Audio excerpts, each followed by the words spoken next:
Hi, I'm David Gilbert, Technology Editor with the International Business Times UK.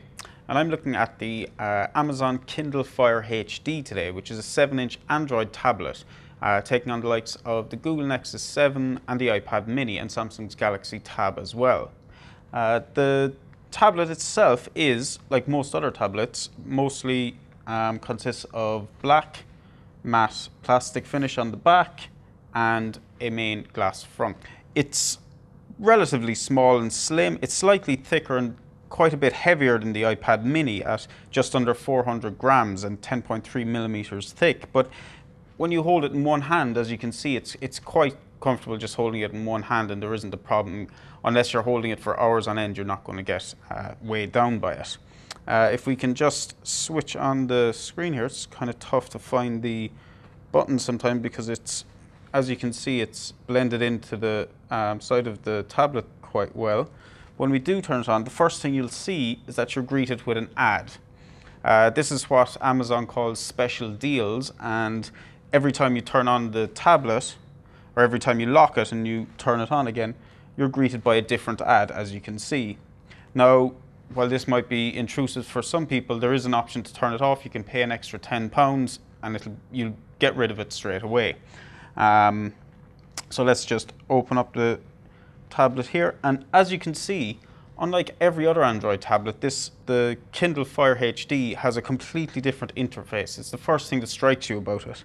What you basically have is a main carousel of your content, so it's apps, movies, books, music, everything that you've used, with the most recent items at the front being replaced every time you use something new. And along the top then you have a navigation bar letting you go to the shop, games, apps, books, music, and so on. While it's based on Android, it looks absolutely nothing like Android you've ever seen before. Amazon has completely redesigned the interface, and it's completely focused on Amazon content. That's what Amazon are looking to do. They want you to buy their content from their online stores and nowhere else. And as such, you've no access to Google Play, which is Google's own online store where you normally buy apps, games, music, movies. And as a result, you only have access to Amazon's App Store, which, if we bring it up here, looks pretty similar to Google Play Store, but the amount of apps available is very, very limited, and you've got a smaller selection than you would from a normal Android tablet, which is limiting in quite a lot of ways. Now, you do have the likes of Angry Birds, Twitter, Facebook. All the main apps are there, but there are a lot of omissions, and it can be frustrating when you go there and look for an app that you think should be there and isn't. Moving on to the other content, of course, Kindle is widely known, or the Kindle brand is widely known for their e-ink readers, the Kindle and the latest one, the Kindle Paperwhite. And as such, books is one of the central themes here. And as you can see, it's got a pretty similar interface as a normal e-reader. And again, you have the Kindle store, which is probably the best ebook store online anywhere in the world. That works really, really well. The only issue is, of course, compared to the e-ink reader, which has an e-ink display, doesn't hurt your eyes. This has an LCD display and it's emissive, which means that if you read it for quite a long time, it's going to eventually hurt your eyes.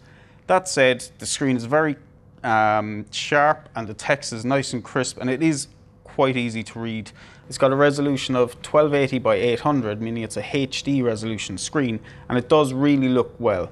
When you do get movies onto it, and when you're reading, we'll say magazines is one of the highlights of using this Kindle Fire HD. They look really well, and the content on it looks crisp, sharp, colors look vibrant, and contrast is really good.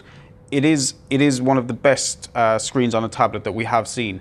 Indeed, the screen resolution, or the pixel density, should I say, is 216 pixels per inch, which is higher than the iPad mini. And if watching content on a screen is what you want to do, then this is right up there. The screen is identical to the Nexus 7, which we also felt had a really, really good screen. Moving on from books, moving on to movies. As you know, Amazon recently purchased Love Film here in the UK, and as such, all the movies that are on here are through Love Film. You get 1 month free Love Film subscription when you buy Kindle Fire HD. But if you want to buy a one-off movie, if you want to buy the latest blockbuster, it's not possible. You're stuck to the Love Film catalogue of movies and TV shows, which is limited to say the least. While there is a huge array of it, if you are looking for a specific movie, more often than not, you may not find it. And the same goes for TV. It's a really, really limiting service. And an even bigger problem is that if you don't have a Wi-Fi connection, then you're not able to watch films at all. There is no option to download to watch offline. And while there is a way of getting your own personal movies onto it, the Kindle Fire HD doesn't support AVI files, for example, or .mov files. It only supports MP4 files, which means that unless you've downloaded the movies illegally and want to put them on then, there is no way of watching your own content on a Kindle Fire HD, which is a huge, huge problem for a media-focused tablet such as this. The Kindle Fire HD is looking to capture the lower end of the market. The 16 gig version is on sale for £159, which is identical to the 16 gig version of the Nexus 7, and that's £110 cheaper than the iPad mini. Amazon, like its e-readers, they're selling them at cost price, hoping to recoup the lost earnings from that by selling content on the device. The device is very, very content focused. It's not a content creation device, it's a content consumption device, and which is all fine and good, except when you're limited to the amount of apps you can download, to the amount of movies you can watch, and not being able to watch movies offline, there is quite a few drawbacks with this.